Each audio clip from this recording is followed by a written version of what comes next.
शाम के बज गए 6 बजे के बाद आपको ये वेस्ट पहनना होता है। यहाँ पे आप बिना वेस्ट के ड्राइव नहीं कर सकते, यहाँ पे इलीगल है। एकमात्र ऐसी कंट्री लगी है जहाँ मैं ना मतलब रहने का सोच सकता हूँ। तो गाइस मैं गाड़ी चला रहा हूँ, बहुत ज़्यादा बारिश हो रही है भाई, लिटरली देख सकते हो मैं भीग चुका हूँ। हर जगह जय श्री राम लिखा हुआ है भाई। मैंने भाई गलत मौसम में आ गया हूँ मॉरिशस, जब भी देखो तब बारिश हो जाती है, धूप में बारिश हो रही है यहाँ पे। तो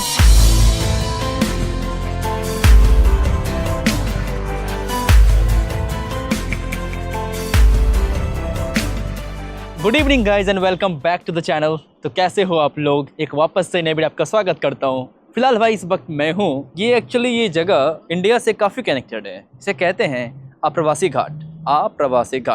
ये एक्चुअली वर्ल्ड हेरिटेज साइट है, बट आज संडे है, इसकी वजह से ये बंद पड़ा हुआ है। ये भाई अलग अलग भाषाओं में ये लिखा गया है, स्वागतवा आई थिंक थोड़ा सा बिहारी हो गया, स्वागतवा करे चंतरो, हाँ विश्व धरोहर स्थल है ये। लेकिन ये संडे के होने की वजह से ये आज बंद है। लेकिन सोचा कि मैं यहाँ तक आ ही गया हूँ, जरा आपको मैं इस आप्रवासी घाट की जरा हिस्ट्री बताता हूँ कि यहाँ पर क्यों ये वर्ल्ड हेरिटेज साइट है और इस आप्रवासी घाट में एग्जैक्टली है क्या कि जो लोग दूर दूर से इस चीज़ को देखने के लिए आते हैं। पिछले वीडियो में मैंने आपको अच्छी खासी हिस्ट्री बताई थी मॉरिशस के बारे में, थोड़ा सा और मैं आपको बताता हूँ हिस्ट्री।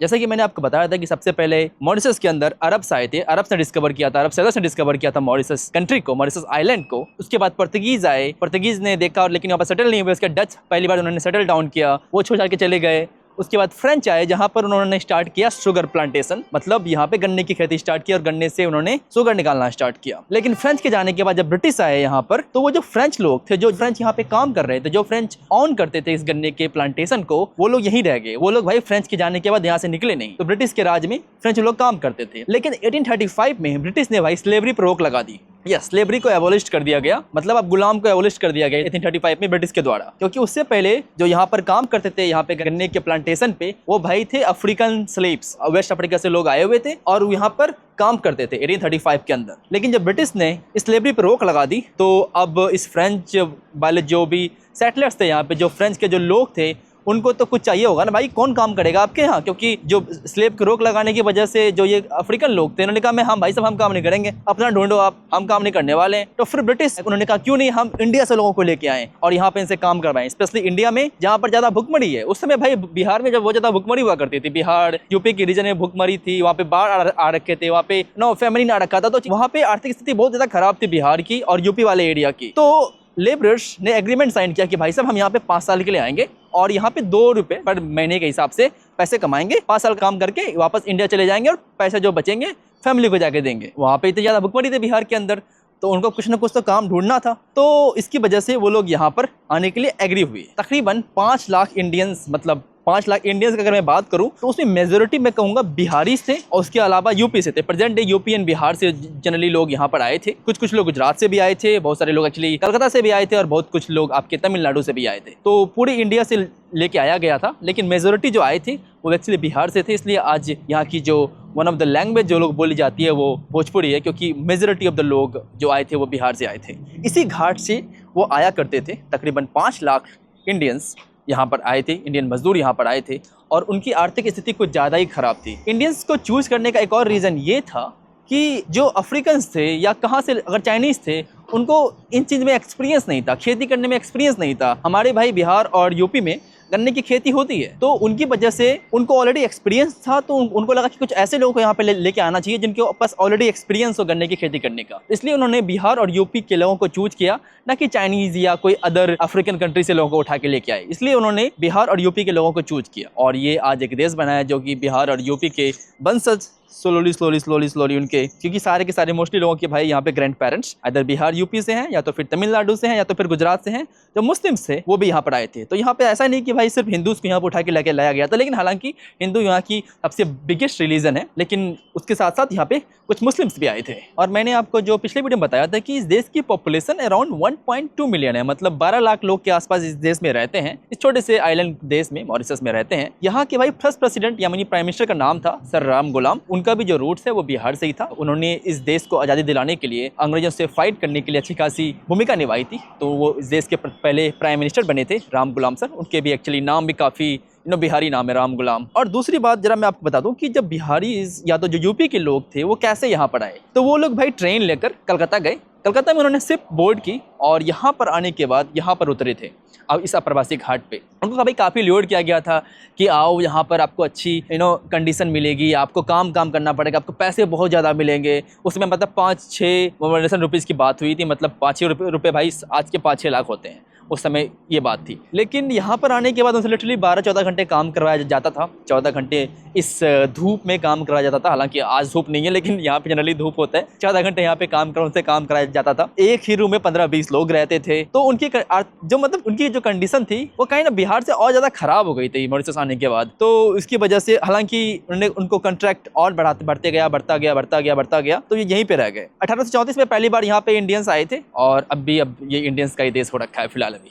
यस, ये थी भाई छोटी सी हिस्ट्री अप्रवासी घाट की। अगर कल खुला रहेगा, प्रॉब्ली कल तो खुला ही रहेगा क्योंकि आज तो बंद है। कल भाई मंडे को 9 AM में खुल जाएगा। अगर कल मुझे मौका मिले तो इस अप्रवासी घाट को आके मैं ज़रूर देखूंगा। फिलहाल तो यही थी यहाँ से छोटी सी हिस्ट्री।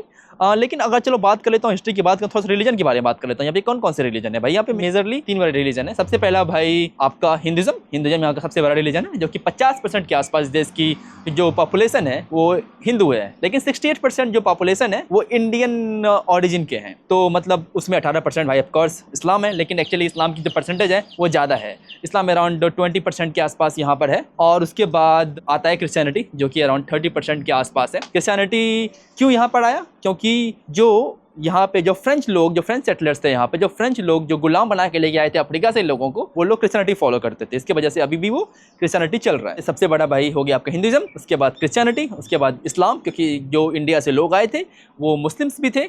मेजोरिटी सुन्नी मुस्लिम्स भी थे और हिंदूज भी थे। तो मेजोरिटी हिंदू थे लेकिन मुस्लिम्स भी यहाँ पे आए थे, तो वो मुस्लिम्स हो गए। और उसके अलावा यहाँ पे चाइना से लोगों को लेके आया गया था काम करवाने के लिए। हालांकि वो सिर्फ 0.3% है देश की पॉपुलेशन का, और 0.3% उनका जो रिलीजन है वो बुद्धिज़्म है। तो ये थी इस देश की डेमोग्राफिक्स। वेल चलो अब मैं थोड़ा चलता हूँ। हालांकि काफ़ी थोड़ी सी बारिश वगैरह हो रही है यहाँ पर, मौसम बड़ा ही वियर्ड सा है। ये कुछ ऐसा यहाँ पर आसपास का इलाका दिख रहा है।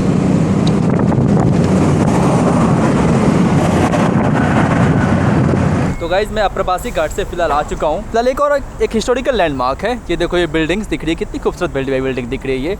लेकिन भाई एक पोस्ट ऑफिस है यहाँ पे, ये काफ़ी ज़्यादा हिस्टोरिकल लैंडमार्क आपको बताऊँ कि ये भाई ब्रिटिश टाइम की बनी हुई है ये पोस्ट ऑफिस। हालांकि फ़िलहाल तो बंद हो रखा है। लोग यहाँ से चिट्ठियाँ भेजते हैं अभी भी, क्योंकि ये काफ़ी टूरिस्टिक स्टेप है भाई करने के लिए। पोस्टल भी ले सकते हो, पोस्टल टिकट भी ले सकते हो। ये भाई फ्लैग ऑफ मॉरिशस, कितना शानदार दिख रहा है ये फ्लैग भाई।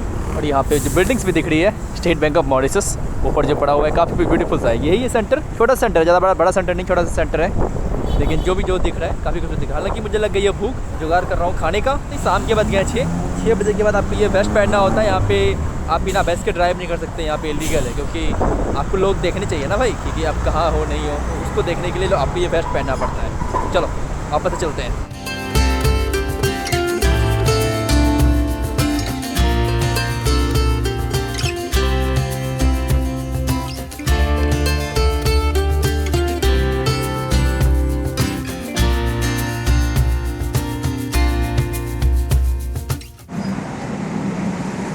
क्या खाने आपके पास? खाने में क्या है? क्या चाहिए? क्या क्या है? ब्रेड में है। शौरमा है क्या? शौरमा ही कर दो यार फिर, क्योंकि सारे के सारे इंडियन रेस्टोरेंट बंद पड़े हुए हैं क्या अभी? वो उसके वजह से, साइक्लोन की वजह से सब कुछ बंद पड़ा हुआ लिटरली। ठीक है, फिर ऑप्शन ही क्या है, यही है भाई। जैसा कि मैंने आपको बताया था कि यहाँ पे साइक्लोन का लेवल 1 आज है, तो मतलब साइक्लोन आज आने की संभावना है, लोग कह रहे हैं। हालांकि यहाँ पे 4 लेवल होता है। लेवल 1 पे कि चलो ठीक ठाक नॉर्मल चीज़ें चल रही है। लेवल 2 की हवाई थोड़ा सा सीरियस हो रहा है, आधी चीज़ें बंद कर दो, सिर्फ इंपॉर्टेंट वाली चीज़ ओपन करो। लेवल 3 मतलब सिर्फ हॉस्पिटल ओपन रहेगा, बाकी सब कुछ बंद। लेवल 4 भाई सब कुछ बंद, सिर्फ मीडिया चालू, क्योंकि मीडिया को इन्फॉर्मेशन देनी होती है यहाँ पे। मतलब हमारी मीडिया थोड़ी है, मतलब हमारी मीडिया तो भाई वो बताती है कि कौन उसको डेट कर रहा है एनीथिंग। यहाँ पे इन्फॉर्मेशन के लिए है कि हाँ साइक्लोन का क्या लेवल है, यहाँ पे क्षति पहुँची नहीं पहुँची है। वहाँ पे इनकी मीडिया थोड़ी डिफरेंट है ना हमारे से, तो इसकी वजह से यहाँ पे सब कुछ ओपन रहता है। लेकिन अभी मैं आया था, रेस्टोरेंट खोज रहा था, वो सब बंद पड़ा हुआ है अभी। शाम लेवल 1 है भाई, आज सिर्फ लेवल 1 है और सब कुछ लिटरली बंद पड़ा हुआ है। एक यहाँ पे मुझे शौरमा का रेस्टोरेंट मिला, वहीं पे कुछ खाना पीना खा लेता हूँ। ऑप्शंस क्या है मेरे पास? तो गाइस खाना पीना खाने का फिर मैं यहाँ से निकल रहा हूँ। देखता हूँ रात को हो सके बाहर निकलूँगा। थोड़ी बारिश, अभी बारिश हो रही है, बारिश एक्चुअली बंद नहीं हुई है। रात को पता नहीं यहाँ पे नाइट लाइफ वगैरह कैसे कर सकता हूँ, नाइट लाइफ यहाँ पे एंजॉय करूँगी। क्योंकि कल मैं सेंटर को मतलब कैपिटल को छोड़ के मैं थोड़े आइलैंड को जाकर देखूँगा कि आइलैंड में क्या क्या है, ट्राई करूँ कि गाँव वगैरह जाऊँ। फिलहाल तो अभी मैं इसी रेस्टोरेंट में बैठ के खाना पीना खा रहा था। ठीक ठाक सा खाना था, बेसिकली शॉर्मा था और मैंने इसके लिए दिया भाई, थोड़ा महंगा लगा यार, मतलब वैसे लिए 230 लोकल करेंसी, तो 500 रुपये के आसपास खाना थोड़ा यहाँ महंगा है कंपेयर टू साउथ अफ्रीका। खाना यहाँ पर मुझे महंगा लगा। एक्चुअली चीज़ें यहाँ पर महंगी है क्योंकि ये टूरिस्ट प्लेस है ना, और आइलैंड है तो आइलैंड तो भाई महंगा हो ही जाता है, लेकिन यहाँ पे थोड़ा मुझे ज़्यादा महंगा लगा। वेल एनीवे, फिलहाल मैं यहाँ से अब निकल रहा हूँ अपने होटल एंड रात को देखता हूँ, अगर कुछ हुआ तो हुआ, बट मैं आपसे डायरेक्टली में सुबह मिलता हूँ। Good morning guys. तो कल रात को मैं एक्चुअली सो गया था यार, कुछ ज़्यादा सो गया, मैं देख रहे हो डार्क सर्कल्स भी आ गए, लोग कम सो पा रहे हैं, मैं इतना ज़्यादा सो जा रहा हूँ। कल मैं रात के 9 बजे सोया और सुबह के 9 बजे उठा हूँ, 12 घंटे सो गया मैं कल ना, बट ठीक है, आप क्या ही कर सकते हैं। जो मेरा हॉस्टल, मतलब हॉस्टल या जो मेरा गेस्ट का होम है वो आसपास ही है, तो मैं यहाँ पर आ गया हूँ ब्रेकफास्ट करने के लिए। अभी ब्रेकफास्ट में क्या बताया आपने? रोटी कच्चू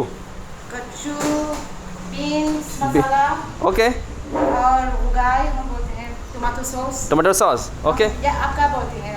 हम टमाटो ही बोलते हैं। टमाटो, हाँ, टमाटो सॉस। और बटर चिकन एक कर दो बटर चिकन और एक कर दो वेजिटेबल वाला, और ये दो तीन ये वाला। हाँ, ये हम कचरी, आप क्या बोलते हो? दाल चिपुआ। दाल चिपुआ, अच्छा, हम यहाँ कचरी बोलते हैं। अच्छा, दाल चपुआ, हाँ दाल चपुआ भी हमारे यहाँ नहीं बोलते हैं ना, हालांकि हमारे एरिया में इसको कचरी बोलते हैं। चलो भाई, पराठा खाया जाए सुबह सुबह। इंडिया में मिलते हैं ये भी? हाँ, इंडिया में मिलता है ये भी। उसे क्या बोलते हैं? हम कचरी बोलते हैं, हमारे बिहार में अलग अलग जगह अलग अलग चीज़ें बोलते हैं, कचरी। हाँ, और उसके अलावा पकौड़ा बोलते हैं इंडिया में, पकौड़ा, राइट। तो भाई मुझे एकदम फेवरेट जगह मिल गई यहाँ पे, जहाँ पे रोज़ मैं आके ब्रेकफास्ट कर लूँ। सबसे इंपॉर्टेंट, लाइक ब्रेकफास्ट सबसे इंपॉर्टेंट, और इंडियन ब्रेकफास्ट मज़े आ जाते हैं भाई यहाँ पे रहने में। मेरा बस कार्ड वाला मसला सॉल्व हो जाए ना भाई, इसके बाद मैं मॉरिशस, मुझे एक मतलब अभी तक मैं 100 कंट्री आ चुका हूँ। इन 100 कंट्रीज़ में मुझे एकमात्र ऐसी कंट्री लगी है जहाँ मैं ना मतलब रहने का सोच सकता हूँ, सेटल होने का सोच सकता हूँ। मतलब यहाँ पर टूरिस्ट के लिए तो है ही, और यहाँ पर मैं आके लंबा ट्रैवल करना चाहता हूँ, लगभग 1 महीने का ट्रैवल करना चाहता हूँ मॉरिशस के अंदर, क्योंकि मुझे मज़े बहुत आ रहे हैं। लोग हमारी भाषा को समझ रहे हैं, मेरी जज्बातों को समझ रहे हैं, और नॉर्मल हमारा जो बिहार में खाना मिलता है भाई, यहाँ पर ये खाना मिल रहा है, तो क्यों नहीं यहाँ पर रहा जाए। तो एकमात्र कंट्री है जहाँ पर मैं अभी आके रह सकता हूँ लंबे टाइम के लिए। चलो फटाफट अब खाना लिया जाए। ये कौन सा है? सॉरी, लेमन, एक लेमन कर दो फिर आप, शुक्रिया, थैंक यू। चलो लेमन भाई साहब, स्टार्ट किया जाए दिन।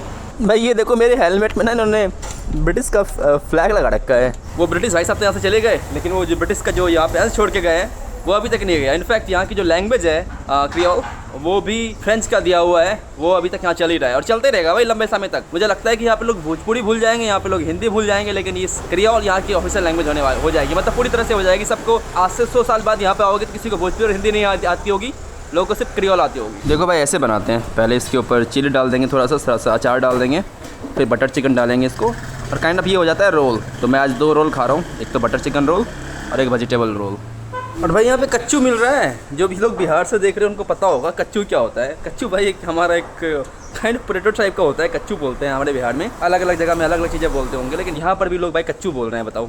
तो गाइस सुबह सुबह एकदम नाश्ता खाना पीना खा के मैं निकल चुका हूँ। हालांकि धूप निकल गई है काफ़ी तेज़ यार, बहुत ज़्यादा गर्मी है यहाँ पे, लेकिन चलो अब स्कूटी के चलाते हैं और अलग अलग पार्ट जाते हैं इस देश का। तो गाइस मैं गाड़ी चला रहा हूँ, बहुत ज़्यादा बारिश हो रही है भाई, लिटरली देख सकते हो मैं भीग चुका हूँ। बट कोई बात नहीं, यहाँ पे घरों से देख रहा था भाई, यहाँ पे लिटरली लाइक बजरंगबली की फ़ोटो लगी हुई है छोटी छोटी। इस तरह के गाँव में मैं घूम रहा हूँ फिलहाल। अभी बहुत तेज़ हवा चल रही है जितना आप समझ पा रहे होगे, और हर जगह गन्ने की खेती हो, देखो भाई गन्ने की खेती इधर भी हो रही है, और हर जगह हवा चल रही है, और लिटरली हर जगह जय श्री राम लिखा हुआ है भाई। इतना तो हम इंडिया के गाँव में नहीं देखते हैं भाई कि इस तरह हर जगह जय श्री राम लिखा हुआ है, यहाँ देखने को मिल रहा है। जरा देखो आप, हालांकि काफ़ी तेज़ हवा चल रही है भाई। ये भाई मंदिर लग रहा है, नहीं मंदिर नहीं, घर है भाई, हनुमान जी का भाई फ्लैग लगा हुआ है हर जगह। प्रॉपर हिंदू गांव है भाई ये।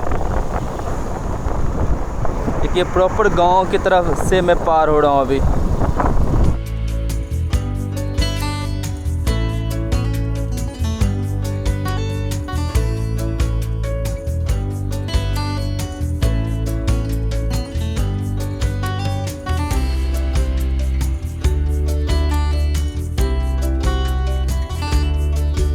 मुझे भाई लग रहा है कि गांव का ये सिटी सेंटर है, यहाँ पे एक मंदिर भी बना हुआ है।